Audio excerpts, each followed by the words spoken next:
우린 계속해서 이제 은혜의 방편이라는 주제 아래 말씀을 보고 있습니다. 우리가 교회에서 많이 쓰는 말 중에 하나가 은혜 받았다, 은혜 되었다라는 표현 중에 그런 표현들이 많이 쓰여지죠. 이거를 표현해 갈 때 좀 다양한 경우에 표현되는 것 같습니다. 본인이 기대했던 일들이 일어날 때도 은혜 받았다라고 하기도 하고, 대체로 자신의 어떤 흡족한 마음이나 감동 받았다는 사실들을 표현할 때 은혜 받았다라는 표현을 씁니다. 그러나 그 자체가 잘못됐다고 볼 수는 없습니다. 그러나 성경이 은혜를 우리에게 끼친다, 그것이 우리에게 은혜의 방편이 된다라고 할 때는 언약의 관계인 하나님과 우리의 관계를 염두한 것임을 알아야 됩니다. 그러니까 하나님과 우리의 관계 속에서의 변화이고 그 깊어짐이며 그 내용이 충실해짐입니다. 달리 말하자면 우리에게 은혜를 받았다, 말씀이 우리에게 은혜가 된다, 이것은 보이지 않는 하나님을 내가 더 신뢰하게 되었다, 더 의지하게 되었다, 이전보다 더 사랑하게 되었다, 그 하나님의 뜻이 내 안에 깊이 새겨졌다, 그리고 그 뜻대로 내가 살아가겠다, 더하여 하나님이 내게 보여주신 그 뜻과 사랑 안에서 이웃들을 섬겨가겠다, 이런 모든 내면의 또 외적인 변화들을 우리는 은혜라고 얘기하는 것입니다. 그래서 말씀이 그 역할을 따라 우리에게 은혜가 될 때는 죄를 드러내고 회개케 합니다. 또한 참된 믿음을 격려하여서 우리의 성화의 여정에 은혜를 더합니다. 그게 이제 우리가 어제 봤던 89문까지의 내용인 것이죠. 이제 오늘 90문의 내용은 이렇게 말씀을 들어 그것이 우리에게 하나님의 은혜의 수단으로 끼쳐지기 위해서도 분명 하나님이 우리에게 은혜를 주셔야 되지만 은혜를 받는 우리의 자세도 중요하다는 것입니다. 달리 말하면 말씀이 우리에게 능력이 되려면 말씀을 듣는 태도도 무관치 않다라는 겁니다. 그것은 우리가 인격적인 존재이기도 하고 또 하나님과 우리의 관계가 일방적이지 않고 쌍방적이기 때문에 그렇습니다. 오늘 말씀에도 보게 되면 신명기 6장 이스라엘 향해서 가장 먼저 하시는 그 어떤 말씀 중에 하나가 뭐냐면 들으라라는 겁니다. 이스라엘은 언약의 하나님 앞에서 들어야 할 위치에 있습니다. 권위가 하나님께 있다는 것이고 또 이스라엘 백성은 하나님의 말씀을 듣는 자리에 있어야 그 백성답게 살 수 있다라고 말씀하시는 거죠. 특별히 들으라 이 말은 기울이라라는 뜻입니다. 그러니까 우리 마음이 어디로 쏠려 있느냐가 되게 중요하다는 것이죠. 잠언에도 나를 간절히 찾는 자가 나를 만날 것이다 라고 지혜를 표현하면서 이렇게 말씀하셨죠. 오늘 90문에 보게 되면 그럼 우리는 어떻게 그런 말씀에 대한 태도를 갖춰야 되느냐를 이렇게 요약 정리하고 있습니다. 우리 90문 교재에 있으시면 같이 한번 읽어볼게요. 제가 먼저 질문하면 답을 같이 읽으면 좋겠습니다. 하나님의 말씀을 어떻게 읽고 들어야 효력이 되어 구원을 얻는 방도가 됩니까? 같이 읽습니다. 하나님의 말씀이 우리로 하여금 구원을 얻게 하는 방도가 되게 하려면 마땅히 부지런함과 예비함과 기도함으로써 생각하며 믿음과 사랑을 우리 마음에 두고 행실에 나타낼 것이다. 네.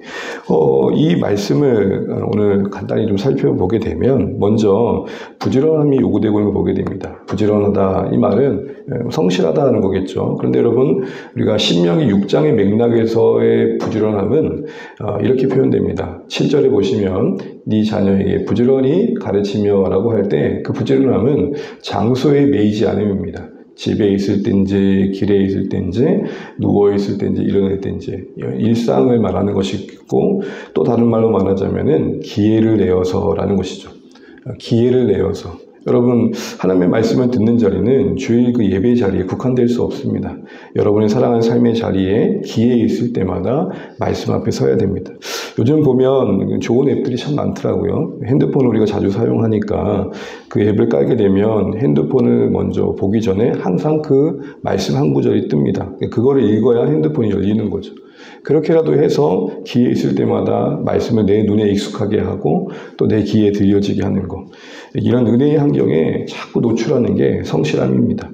공부를 성실히 하는 학생들을 보게 되면 공부할 내용을 늘 가까이 둡니다. 그래서 한 번 보고 끝나는 게 아니라 요약을 해서 손에 들고 다니든 여러 가지 방법을 통해서 자꾸 그 내용의 자식을 노출시키죠.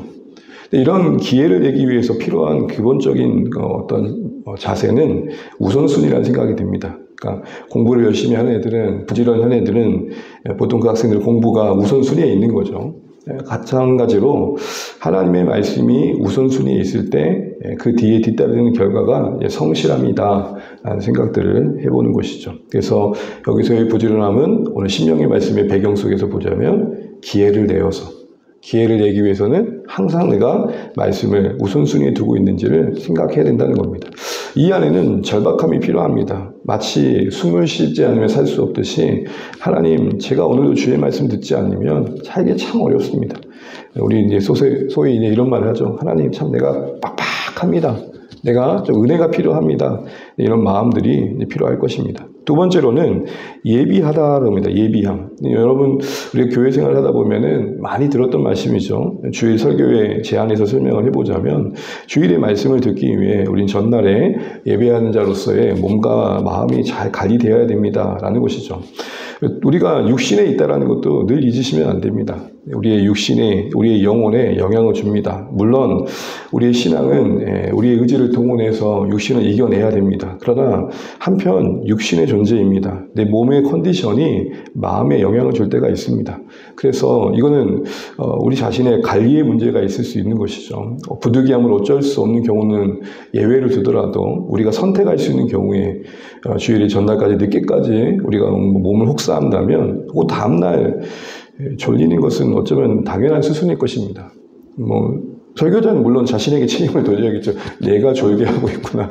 그러나 우리 자신도 하나님 앞에서 좀 자신의 몸과 마음이 좀 건강하게 말씀 듣는 상태를 유지하는 게 필요하겠죠. 이런 예비함은 특별히 이런 몸뿐만 아니라 우리 마음에도 기대감을 갖게 하는 것도 필요할 것 같습니다. 우리 매주 반복되는 주일 예배다 보니까 이 반복이 주는 익숙함이, 이 편안함이 우리를 식상하게 할 때가 있습니다. 그래서 우리 안에 하나님의 말씀 앞에 듣는 이 자리에 대한 사모함이 필요하겠다 싶습니다. 그걸 지키는 자세가 필요하다는 것이죠. 그래서 조금 늦지 않게 올리려고 노력을 하지만 주보를 올리면 거기에 본문이 있고 그 다음날 말씀의 제목이 올라와 있습니다. 적어도 그 다음은 아니더라도 그 아침에라도 오늘 듣는 말씀을 한번 읽고 이런 제목으로 말씀이 나뉘어지는구나. 그래서 설교자와 그 자신이 은혜의 자리에 있도록 또 공동체가 함께 은혜 받도록 기도하는 시선은 좀 필요하지 않을까 싶습니다. 또한 이렇게 말합니다. 그렇게 예비함과 함께 세 번째 보시면 기도함으로써 생각하며 다른 말로 말하면 묵상입니다. 오늘부터 3주간 묵상을 묵상하다라는 주제로 나눌 텐데요. 교회 생활 하다 보면 큐티한다, 묵상한다 라는 말들을 많이 듣습니다. 근데 이런 묵상은 방법론적 접근 이전에 존재론적으로 이해해야 됩니다. 앞서 말씀드린 것처럼 우리는 들어야 됩니다. 듣는다는 것은 말씀 앞에 우리는 늘 비춰봐야 된다는 거고 그 말씀이 우리의 인격을 영향을 끼쳐야 된다는 것이죠.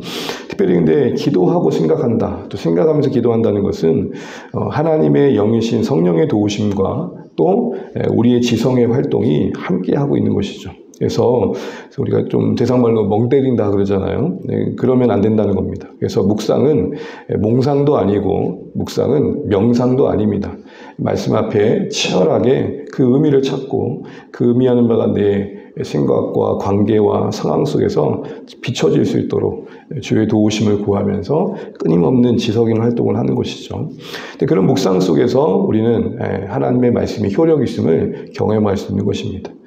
흘러가는 말씀을 흘러가지 않고 붙들어 나에게 새기는 것, 이게 묵상일 것 같습니다.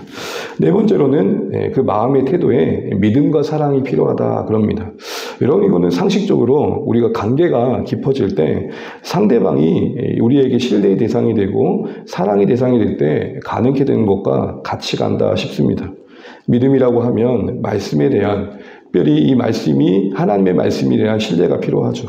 이 말씀을 통해 오늘을 사는 나에게 주의 백성으로서의 삶을 그 뜻을 보여주시고 나를 인도해 가신다. 뜻을 계시하시며 나를 이끄신다라는 믿음이 필요합니다. 박물관에 보관된 옛 문서 정도로 성경을 대하는 사람과 기록된 시기는 비록 옛적이지만 지금도 이것을 통해 오늘 나에게 그 뜻을 계시하시고 우리가 어떻게 살아야 할지를 인도해 가신다라는 신뢰가 되게 중요한 것이죠. 근데 점검해 봐야 됩니다. 나는 말씀에 권위를 두고 있는가? 이 말씀이 내 생각과 감정에 권위를 두고 있는가? 우리가 흔들릴 때가 있습니다. 넘어질 때가 있고요. 근데 그때 최종적인 선택이 말씀을 통해 드러내신 하나님인가 아니면 내 자신의 감정과 내 의지인가 이게 되게 중요합니다. 거기서 신앙과 신념이 갈려지는 겁니다. 신념은 내가 붙드는 겁니다.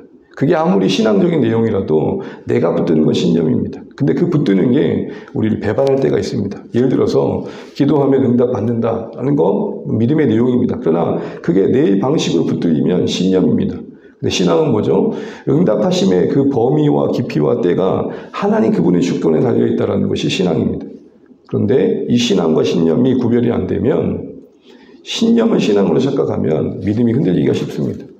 응답되지 않을 때 신앙이 작동해야 되는데 신념이 작동하는 거예요. 그래서 이런 생각을 하는 거죠. 아니 기도하면 응답해 주신다며요. 가만히 생각해 보십시오. 우리는 신념이 작동하는가 신앙이 작동하는가. 신앙은 철저히 그 말씀은 하나님의 권위 아래서 이해하고 그 말씀을 통해 드러난 모든 뜻을 하나님 중심으로 해석하는 겁니다. 또한 사랑해야 됩니다. 이는 말씀을 하나의 책 정도로 아니라 주님과 만나는 데이트의 현장으로 여기는 겁니다. 하나의 글이 아니라 그 언어에 담긴 인격성을 읽어내는 겁니다. 꼭 누군가 편지를 써주실 때 문자적인 해석을 하는 것은 진짜 받아들인 자의 자세가 아닙니다. 왜 여기다가 점을 찍었을까? 왜 여기다가 여운을 남겼을까? 뭐 제가 사랑하는 이면 형제 점점점 하면 그 점점점 안에 있는 걸 읽어내야 됩니다. 그게 편지를 쓴 자의 인격을 헤아리는 거죠. 성경을 읽을 때 문자가 아니라 왜 하나님은 여기에 이 말씀을 두셨을까? 이 단어를 쓰셨을까? 여기에 어떤 마음을 담아내셨을까? 그 인격성. 글을 읽을 때 그 저자의 인격을 대하는 것은 독자의 기본 자세입니다. 이것처럼 사랑의 마음이라는 것은 성경에 기록된 그 언어 속에 새겨진 하나님의 아련한 마음들을 읽어내는 겁니다. 이런 정서적인 마음의 준비도 되게 필요하다는 것이죠. 마지막으로 이렇게 말씀합니다. 그렇게 마음에 두는 말씀을 믿음과 사랑으로 마음에 붙들어 두고 내 행실로 나타낼 것이라. 우리 야고보서 1장 22절 25절 이 말씀으로 이 부분은 매듭 짓겠습니다. 다시 한번 읽어볼게요. 22절 25절입니다. 야고보서 1장 시작. 너희는 말씀을 행하는 자가 되고 듣기만 하여 자신을 속이는 자가 되지 말라. 누구든지 말씀을 듣고 행하지 아니하면 그는 거울로 자기의 생긴 얼굴을 보는 사람과 같아서 제 자신을 보고 가서 그 모습이 어떠한지를 곧 잊어버리거니와 자유롭게 하는 온전한 율법을 들여다보고 있는 자는 듣고 잊어버린 자가 아니요 실천한 자니 이 사람은 그 행한 일에 복을 받으리라. 아멘. 우리가 너무 말한 것처럼 말씀은 삶이 돼야 됩니다. 그런데 주의할 게 있습니다. 너무 실천에 또 포커스를 두다 보면은 불필요한 율법적 압박감을 받을 때가 있습니다. 이 모든 게 자연스러워야 됩니다. 그래서 실천은 묵상의 결과입니다. 이 말은 열매 맺는 존재로서의 변화를 전제한 요구인 것이죠.